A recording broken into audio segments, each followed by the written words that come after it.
sure all that is off.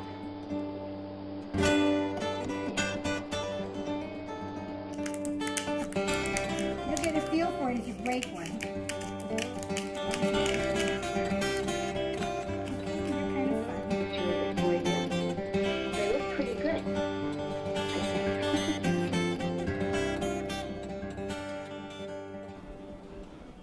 Hi, I'm Margie, and what I'm here to show you today is different ways to measure flour. Recipes call for flour being measured in several different ways. Sometimes you can do the dipping method, sometimes they'll ask you to sift it, but rarely will they ever say just take flour right out of the container that you bought it in, because it's really packaged down really heavy and it's settled, and you're going to end up with a lot more flour than what the recipe actually wants you to have. So let me show you now. Unfortunately, this is a 25-pound bag of flour, but it could be a 5-pound or a 10-pound bag of flour, or even a 50-pound bag. But when they put the flour in the bags, pretty much it's the same way, and it settles during shipping. So let me show you. I'm going to take a 1-cup measure, the spoon, and they'll just go ahead and dip it right down into their flour. That's just, I shouldn't say ridiculous, because that's not nice to say that, but you can do it that way also, because that might even be something someone would do.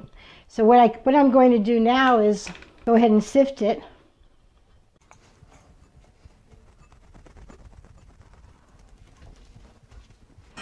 Then we'll measure it back in. So this is if the recipe called for sifted flour and you decided not to do that.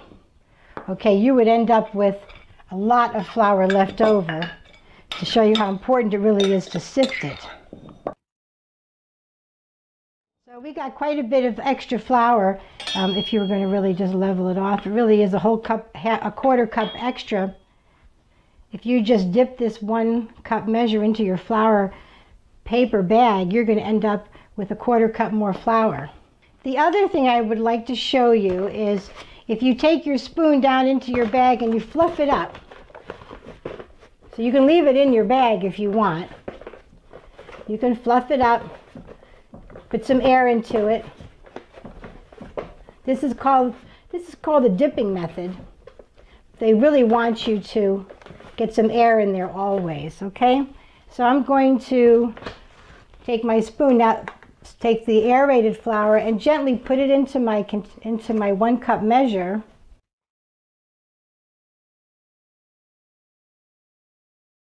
I'm going to show you that if I tap this flour down, the difference that it's going to make.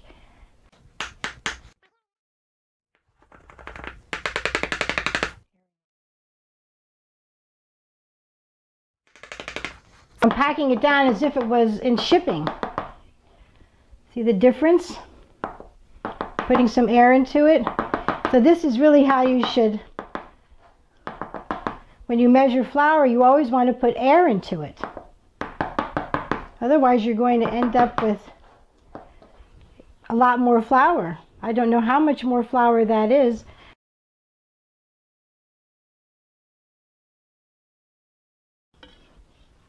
And it looks like there was about three more tablespoons in there. It looks like there's about 1 tablespoon left on top. Okay? Maybe. So be very careful when you measure your flours and follow the directions. And remember, they never mean flour right out of the package. I've never seen a recipe that said that. All right? So when your recipe calls for 3 cups of flour sifted, you want to measure out 3 cups of flour from your canister or your bag by aerating it first and putting it into your sifter or your strainer.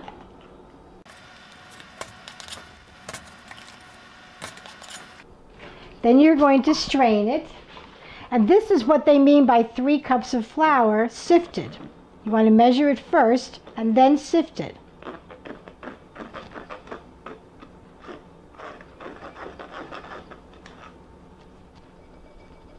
So there's your 3 cups of flour sifted. okay, which is different than if we were to have 3 cups of sifted flour, where you just take a bunch of flour, real quick. Okay, so you'll have 3 cups, and then you're going to sift it. It's really the easiest way I've found, just to go ahead and sift a bunch of it.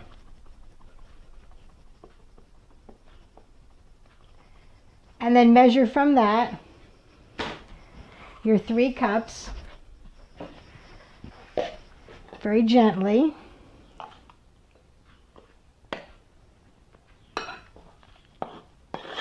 Into another container. So when you read your recipe, just be aware of the different ways that you can measure flour. Can make a very big difference in your recipe. So this is 3 cups of sifted flour, and this is 3 cups of flour sifted. It's almost like, do you want a can of pears or a pair of cans? So just be very careful. Bye.